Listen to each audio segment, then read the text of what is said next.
Marc chapitre 4. Jésus se mit de nouveau à enseigner au bord de la mer.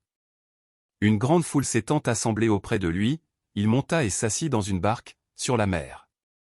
Toute la foule était à terre sur le rivage. Il leur enseigna beaucoup de choses en paraboles, et il leur dit dans son enseignement. Écoutez. Un semeur sortit pour semer. Comme il semait, une partie de la semence tomba le long du chemin, les oiseaux vinrent, et la mangèrent. Une autre partie tomba dans un endroit pierreux, où elle n'avait pas beaucoup de terre, elle leva aussitôt, parce qu'elle ne trouva pas un sol profond.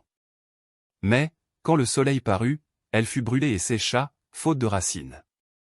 Une autre partie tomba parmi les épines montèrent, et l'étouffèrent, et elle ne donna point de fruit. Une autre partie tomba dans la bonne terre, elle donna du fruit qui montait et croissait, et elle rapporta 30, 60, et 100 pour un. Puis il dit, que celui qui a des oreilles pour entendre entende. Lorsqu'il fut temps particulier, ceux qui l'entouraient avec les 12 l'interrogèrent sur les paraboles.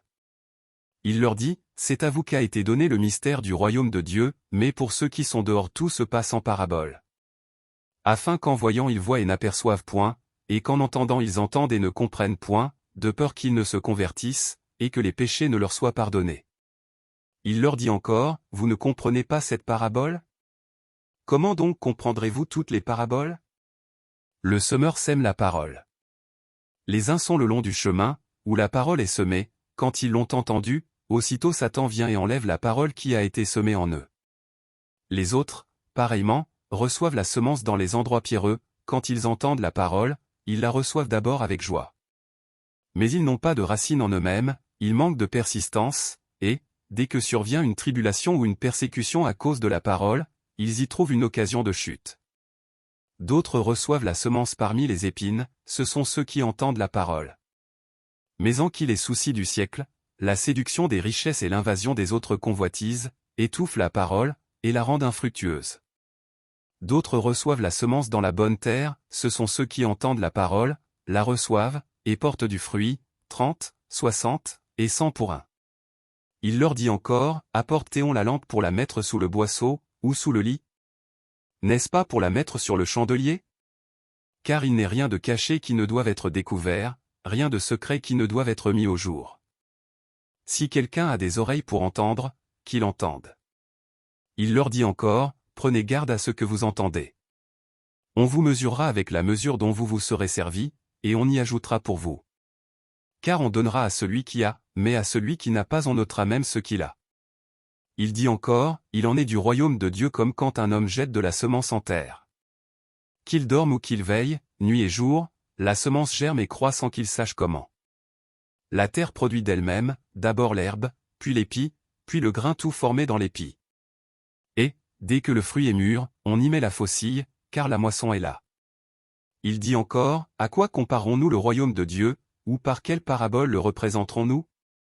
Il est semblable à un grain de sénévé, qui, lorsqu'on le sème en terre, est la plus petite de toutes les semences qui sont sur la terre. Mais, lorsqu'il a été semé, il monte, devient plus grand que tous les légumes, et pousse de grandes branches, en sorte que les oiseaux du ciel peuvent habiter sous son ombre. C'est par beaucoup de paraboles de ce genre qu'il leur annonçait la parole, selon qu'ils étaient capables de l'entendre. Il ne leur parlait point sans parabole, mais, en particulier, il expliquait tout à ses disciples. Ce même jour, sur le soir, Jésus leur dit, passons à l'autre bord. Après avoir renvoyé la foule, ils l'emmenèrent dans la barque où il se trouvait, il y avait aussi d'autres barques avec lui. Il s'éleva un grand tourbillon, et les flots se jetaient dans la barque, au point qu'elle se remplissait déjà. Et lui, il dormait à la poupe sur le coussin. Ils le réveillèrent, et lui dirent, Maître, ne t'inquiètes-tu pas de ce que nous périssons? S'étant réveillé, il menaça le vent, et dit à la mer, Silence. Tais-toi. Et le vent cessa, et il y eut un grand calme. Puis il leur dit, Pourquoi avez-vous ainsi peur? Comment n'avez-vous point de foi? Ils furent saisis d'une grande frayeur, et ils se dirent les uns aux autres, Quel est donc celui-ci, à qui obéissent même le vent et la mer?